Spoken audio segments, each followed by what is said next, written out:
जय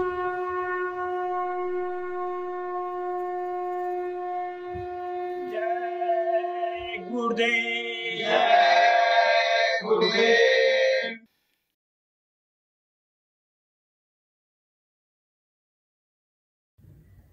जय गुरुदेव, जय गुरुदेव।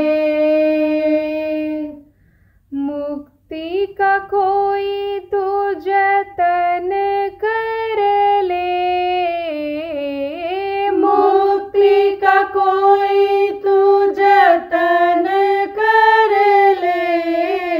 रोज थोड़ा थोड़ा गुरु का भजन कर ले, रोज थोड़ा थोड़ा गुरु का भजन कर ले।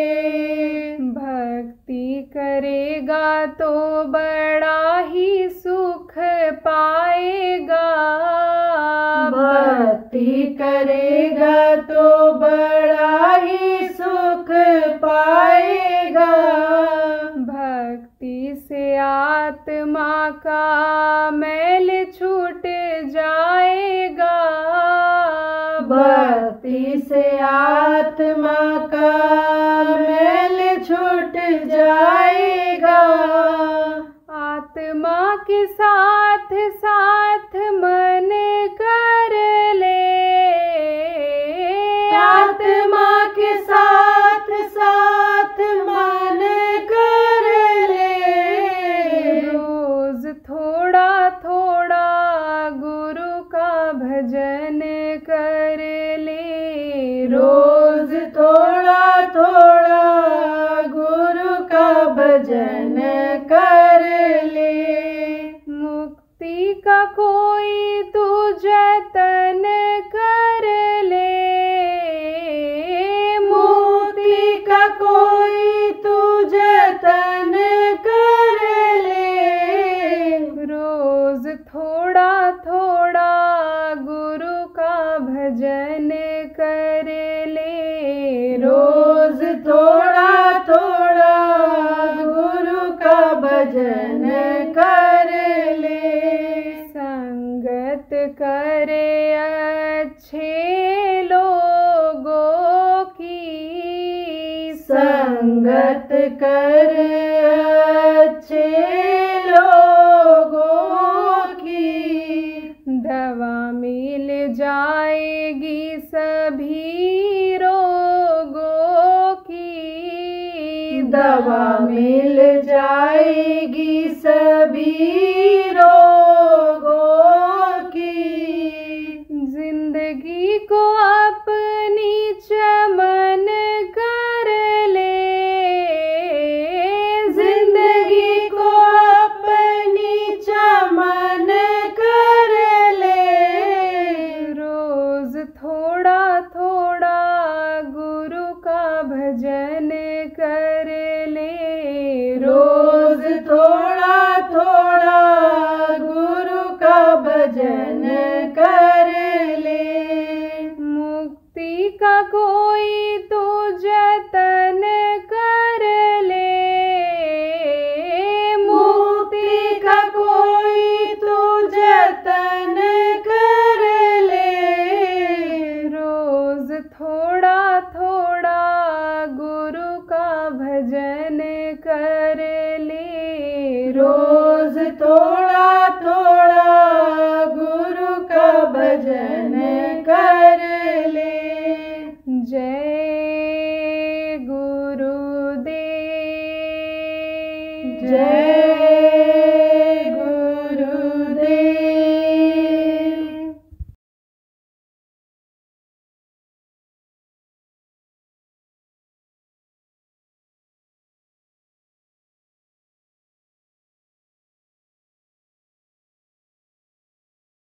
काल तो कहता है कि जहाँ क्रोध रहता है तहाँ मैं मौजूद रहता हूँ, एक सेकंड के लिए नहीं हटता हूँ। और फिर मेरा काम ही यही है कि क्रोधी के क्रोध को ही नहीं, क्रोधी को भी खत्म करने का हमारा काम होता है। माध्यम तो बनता है, बगैर माध्यम के काम नहीं होता है। देखो, प्राण कौन हरता है? प्राण यही काल निकालता है, निकलवाता है अपने दूतों से, क्योंकि उसी के बनाए हुए जीव हैं ये, और जीवात्मा को वही निकालता है। एक जगह से निकाला, दूसरी जगह डाल दिया। कर्मों का हिसाब होता है यमराज के पास, और वहीं से अनिबट जाता है कि तुम इनको नरकों में ले जाओ, इनको 84 में भेज दो, इनको मारो, काटो, इनको सजा दो। वहीं पर हिसाब होता है। जब शरीर पूरा हो जाता है, पूरे जीवन का हिसाब होता है, एक एक पल का लिखा जाता है। जो आदमी औरत जितना भी यहाँ पर है, जिसके अंदर पांचों तत्व हैं, चाहे हिंदू हो, चाहे मुसलमान हो, चाहे सिख हो, चाहे ईसाई हो, कोई भी हो, होश में आया नहीं कि उसका अच्छा और बुरा लिखा जाने लगता है। अब आप कहोगे क्या छोटे बच्चे का भी लिखा जाता है? उसके खाते में नहीं लिखा जाता है, उसके माता पिता के खाते में लिखा जाता है। मान लो किसी जीव को मार दिया लड़के ने, तो हत्या का पाप तो लगेगा ही लगेगा। अब यह है मक्खी मच्छर, और ये अगर मार दिए जाते हैं तो इनका पाप हल्का लगता है, तो रोटी खिला देने, पानी पिला देने से उस पाप का क्षमा हो जाता है।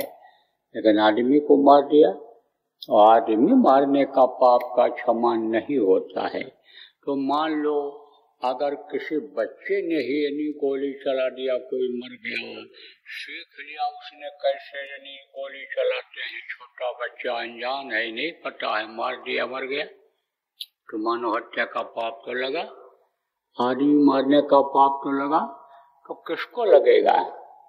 उसके माता और पिता को लगेगा कि तुमने संभाला नहीं, इसको बताया नहीं, समझाया नहीं, तुमने रिवॉल्वर को, पिस्टल को तुमने ऐसी जगह रख दिया और उसमें गोली डाल करके रख दिया कि बच्चा खेलने के हिसाब से भी एक उठा लिया और वो ट्रिगर दब गया, तो उसकी मृत्यु हो गई। तो पाप तो लगता है, लेकिन 7 साल तक के बच्चे बच्चियों का पाप किसको लगता है? माता और पिता को लगता है।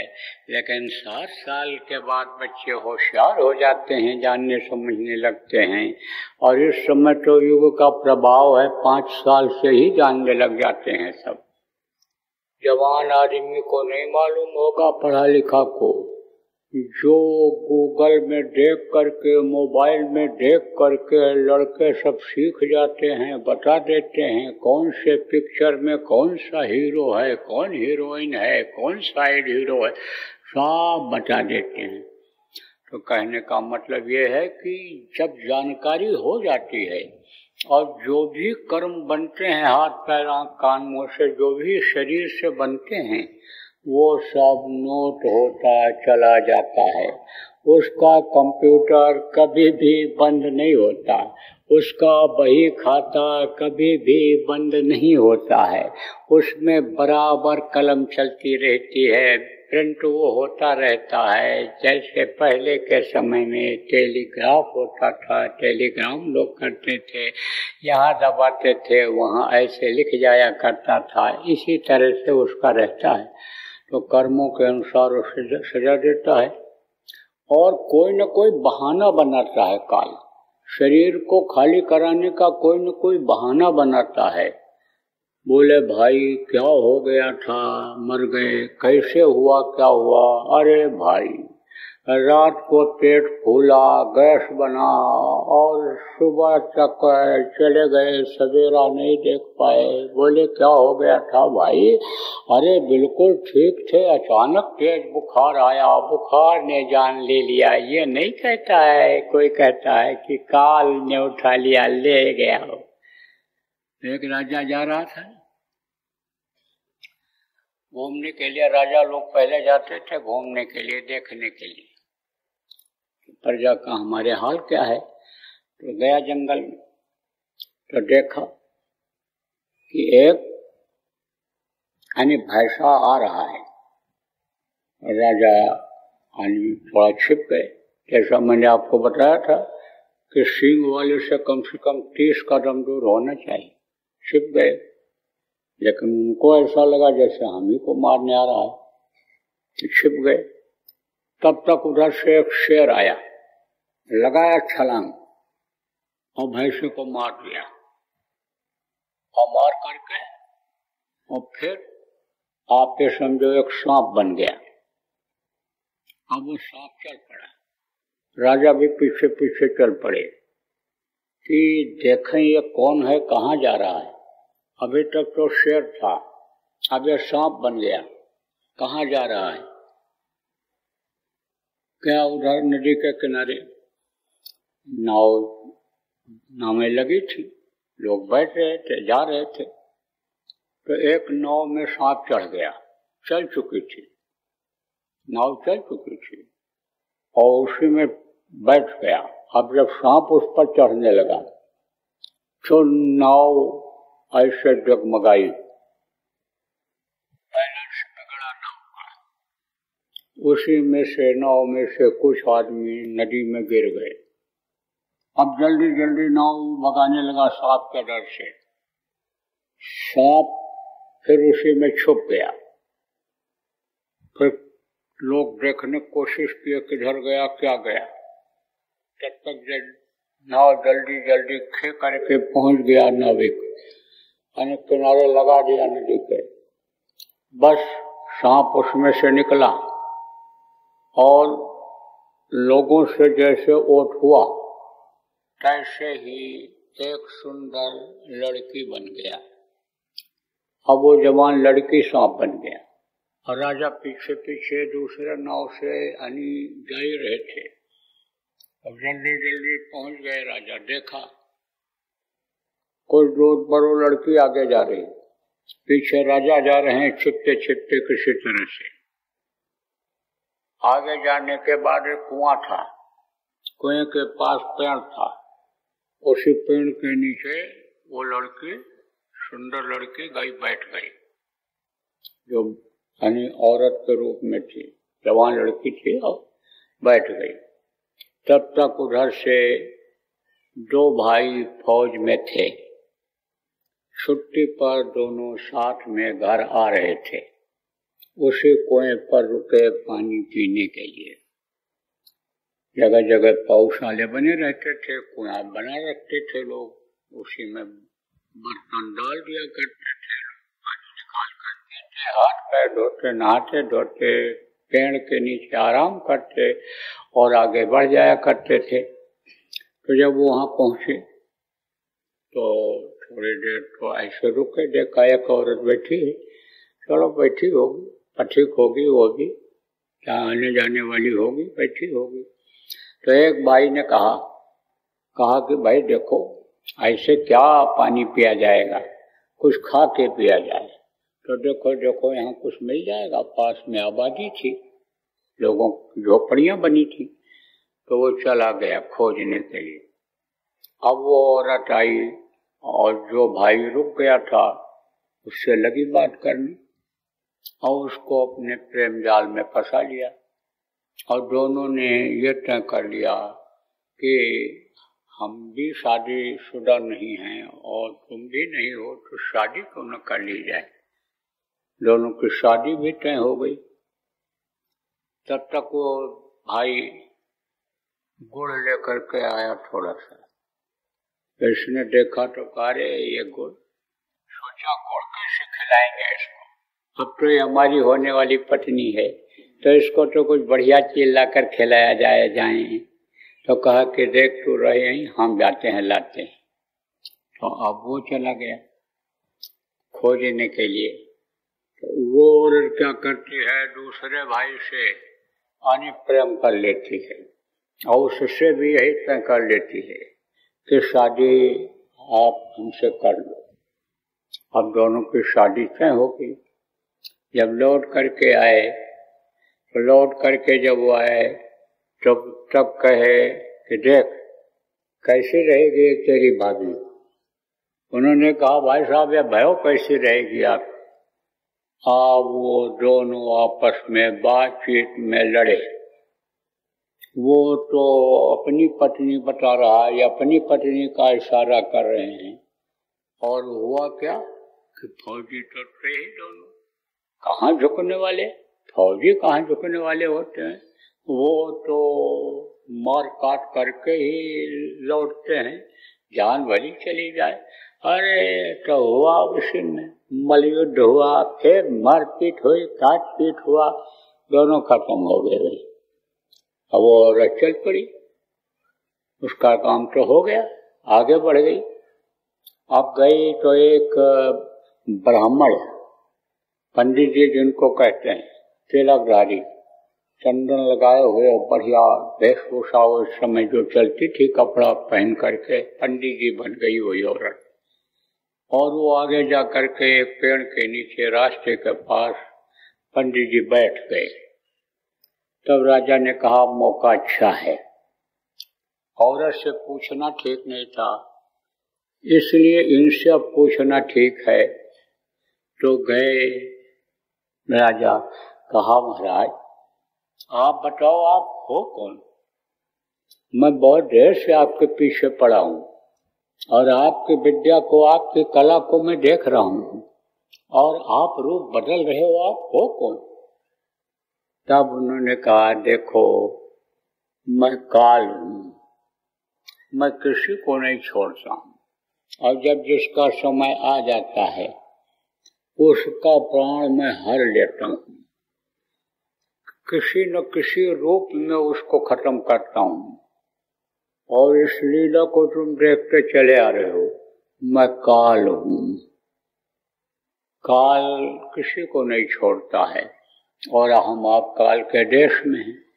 यही चीज भूले हुए हैं कि मौत आनी है, यही याद रहे कि मौत आएगी, और मौत आएगी तो ये कोई भी चीज साथ नहीं जाएगी।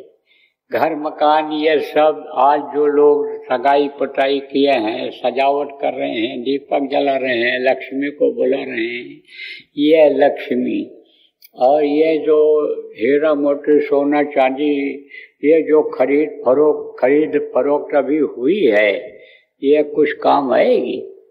अरे माल अंदर पड़ा रह जाएगा, और दरवाजा जो आपने लगा दिया गलती से, उसी से लोग आपको बाहर निकाल देंगे। दरवाजा तो लगा दिया जब घर में रहने को था, अरे उसी दरवाजे से निकाल देंगे, और फिर ले जा करके पानी जला करके राख कर देंगे। जैसे इस पिंजरे से पंछी उड़ेगा, तैसे ही इसको लोग मिट्टी कहने लग जाएंगे। कहते जल्दी करो, ले जाओ जलाओ, नहीं तो मिट्टी खराब हो जाएगी। देखो प्रेमियों, मौसम बदले और उससे कोई तकलीफ बढ़ जाए, गर्मी ठंडी का असर हो जाए, या खाने पीने में कोई बदपरहेजी हो जाए, तो वो तो रोग जो होता है दवा से ठीक हो जाता है। लेकिन ये जो कर्मों का रोग होता है दवा से नहीं जाता है, ये तो कर्म कटने से ही जाता है, कर्म के कटने से ही जाता है। तो समझो उस समय पर सतयुग में कर्म ही लोगों के समझो कि अच्छे थे, कर्म कोई खराब करता ही नहीं था। तो गुरु महाराज ने ऐलान किया कि कलयुग में ही सतयुग आएगा, और सतयुग का प्रचार भी करवाया हम लोगों से, आप लोगों से, जो पुराने लोग हो आप इसमें बैठे हो, खूब प्रचार किया गया। गुरु महाराज ने यह लक्ष्य बनाया कि एक काम यही अगर हो जाए, इस धरती पर सतयुग आ जाए, तो अभी सब काम बन जाए, एक ही साधे सब सधे, एक यही साध लिया जाए, तो इसी से सब हो जाए। अब गुरु महाराज तो चले गए, क्योंकि ये धरती का नियम है, यहाँ जो पेड़ फलता है झड़ता है, जो आग जलती है बुझती है, जो पैदा होता है मरता है। तो गुरु महाराज तो चले गए, लेकिन संतों की यह परंपरा रही है किसी न किसी को ये अपना काम सौंप करके जाते हैं और उस काम को वो आगे बढ़ाते हैं और उनके प्रेमी जो रह जाते हैं उनके द्वारा आगे काम बढ़ता है। यह परंपरा रही है संतों की, पीछे का ये इतिहास बता रहा है। तो ये काम प्रेमियों हमारे आपके ऊपर छोड़ करके गुरु महाराज गए, और अगर आप लोग यही काम कर ले जाओगे, कौन सा काम? यही काम किस धरा पर ही सतयुग उतर आएगा।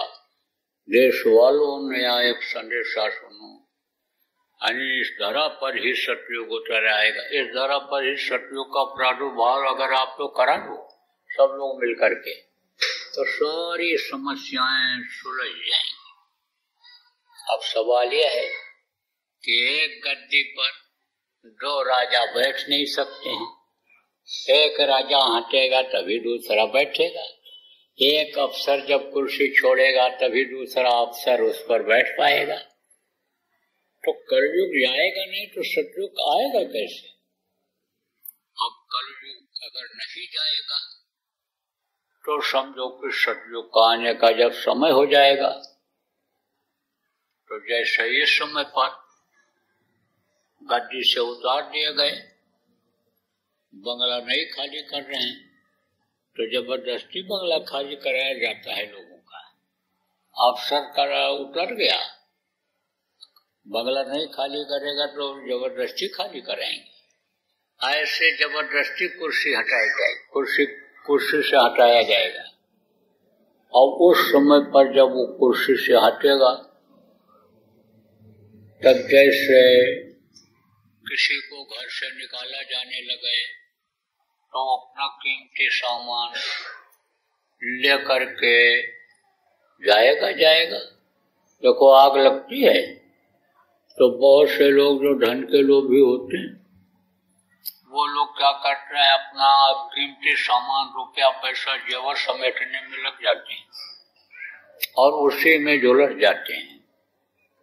जान तक उसमें चली जाती है। उस समय तो जान बचाने की जरूरत होती है, लेकिन वो चीज जो है उसको छोड़ते नहीं। तो ये जो कलयुगी लोग हैं तो उसमें चले जाएंगे। लाशों पे लाशों का होगा नजारा, सुनते तो जाओ संदेश हमारा, उठाने वाले मिलेंगे नया, जमाना बदलेगा।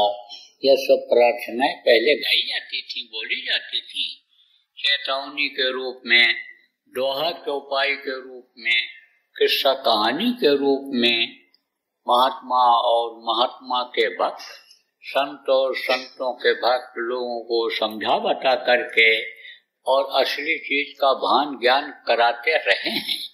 तो ये प्रार्थना आप समझो कि जो ये गाई गई है सब चर्चार्थ होने वाली है, इसलिए इनको बचाने की जरूरत है। नहीं तो कलयुग के साथ बहुत से चले जाएंगे और अकाल मृत्यु होगी। अकाल मृत्यु किसको कहते हैं?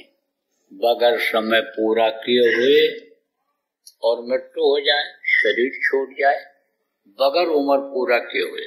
नहीं तो हर आदमी को सांसों की पूंजी मिली है खर्च करने के लिए, जब वो पूरी हो जाती है तब ये शरीर छोड़ता है, ये दुनिया छोड़ती है। लेकिन कभी ऐसी घटना घट गई कि जिसमें बीच में जान चली गई तो वो अकाल मृत्यु कहलाता है। तो अकाल मृत्यु वाले प्रेत योनि में जाते हैं। आज देखो घर घर इतने प्रेत क्यों हो गए? एक एक आदमी पर कई कई भूत क्यों लग रहे हैं? ये जो हिंसा हो रही है, हत्या हो रही है, आदमी मारे जा रहे हैं, काटे जा रहे हैं, मुर्गा बकरा भैंसा गाय बैल काटे जा रहे हैं, सब ये प्रेत योनियों में जा रहे हैं। अब आप ये समझ लो कि प्रेत योनि में बड़ी तकलीफ होती है। पेट बड़ा होता है, खाने का भूख हमेशा लगी रहती है, और उनका जो भोजन होता है खुशबू सुगंधी होती है, वो मुंह बहुत छोटा होता है, समझ लो नाक छोटा होता है, पेट ही नहीं भरता है, परेशान रहते हैं, परेशान करते रहते हैं। तो प्रेत योनि से लोगों को बचाना पड़ेगा। जिन बच्चों के लिए आप मेहनत करते हो, कि मेरे बच्चे का नाम हो जाएगा, मैं धन कमा करके रख लूंगा, बढ़िया मकान बना के छोड़ के जाऊंगा, गाड़ी घोड़ा छोड़ करके जाऊंगा, बच्चे का सम्मान बनेगा, मैं इसको कार्यकर्ता बनाऊंगा, मैं इसको महात्मा बना दूंगा, इसका सम्मान बढ़ेगा। वही बच्चे आप समझ लो कि जीने खाने नहीं पाएंगे जब एक एक पर 4-4 भूत लगेंगे, 10-10 भूत लगेंगे, तब समझो कि आपकी सब मेहनत बच्चे और बच्चियों, प्रेमियों, कार्यकर्ताओं बेकार चली जाएगी। इसलिए बच्चों के भविष्य के लिए, उत्तम भविष्य के लिए, अपने भविष्य उत्तम भविष्य के लिए आपको केवल एक निशाना बना करके काम करना है, गुरु माथे पर राखिए। चलिए आज्ञा माए कह कबीर दास का 3 लोक बनाए। आप समझो गुरु को राखे शीश पर, आप समझो कि समय हो सहाय, तो इस तरह से गुरु को हमेशा सामने रखो। ये इस चीज का ध्यान रखो कि हम जो कह रहे हैं गुरु सुन रहे हैं, हम जो कर रहे हैं गुरु देख रहे हैं, और हमको कुछ नहीं चाहिए, लाभ और मान क्यों चाहे, लाभ और मान कुछ नहीं चाहिए, हमको तो गुरु का गुलाम बन करके काम करना चाहिए। और गुरु राजी तो करता राजी, काल कर्म की चरण बाजी। गुरु राजी हो जाएंगे तो काल कर्म की कोई बाजी नहीं चलेगी। देखो ये बातें जो लिखी हुई ये गलत एक नहीं हो सकती, महात्मा की एक भी बात गलत नहीं हो सकती है। जो पूरे संत रहे लिख करके गए, आज तक उसको कोई नहीं काट पाया। तो कहा गया तन मन से सांचा रहे और सदगुरु पकड़े बांह, और काल कभी रोके नहीं, देव राह बताए, बल्कि और वो राह बता देगा। अपने घर जाने का, प्रभु के पास पहुंचने का काल राह बता देगा, रास्ता बता देगा। और पल्ला न पकड़े कोई, पल्ला कोई नहीं पकड़ सकता है। कि जैसे बच्चियां धोती पहनती हैं, अब इनका पल्ला अगर पकड़ लो धोती का एक टुकड़ा, तो इज्जत बचाने के लिए रुक ही जाती है। कहते पल्ला न पकड़े कोई, तन मन से सांचा रहे, सदगुरु पकड़े बा, काल कभी रोके नहीं, देव राह उसको रोक नहीं सकता है। इसलिए समझो कि हमेशा गुरु का गुलाम बन करके ही कार्य करता है, चाहे बच्चे हो चाहे बच्चियां हो, आप लोग काम करो।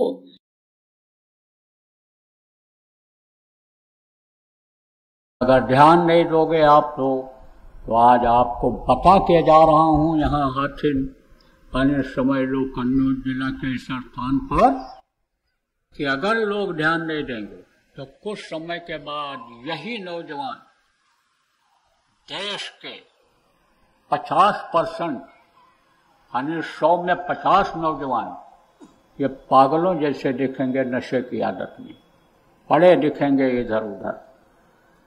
दुर्घटनाएं बढ़ती चली जाएंगी, अकाल मृत्यु में चले जाएंगे, प्रेत योनियों में चले जाएंगे। पेट बड़ा होता, मुंह पतला होता है, कभी पेट ही नहीं भरता है, परेशान रहते हैं, दूसरों को भी परेशान करते रहते हैं। तो जब यही बच्चे आएंगे, आपको ही लग जाएंगे प्रेत योनि में, जब चले जाएंगे तो चैन की रोटी खा पाओगे कि कुछ कर पाओगे? इसलिए ध्यान देने की जरूरत है। जय गुरुदेव। सरकारी व गैर सरकारी अनुदान के लिए बिना सत्संगियों के सहयोग द्वारा जनहित के कार्यों में लगी हुई बाबा जय गुरुदेव धर्म विकास संस्था का मुख्यालय पिंगलेश्वर रेलवे स्टेशन के सामने मक्सी रोड, उज्जैन, मध्य प्रदेश में है। यहाँ पर सत्संग व नामदान का कार्यक्रम होता रहता है। अतः आप श्रोताओं से अनुरोध है कि बाबा उमाकांत जी महाराज के आश्रम उज्जैन एक बार परिवार सहित जरूर पधारिएगा। आपके सुझाव के लिए व्हाट्सएप नंबर 9575600700। जय गुरुदेव।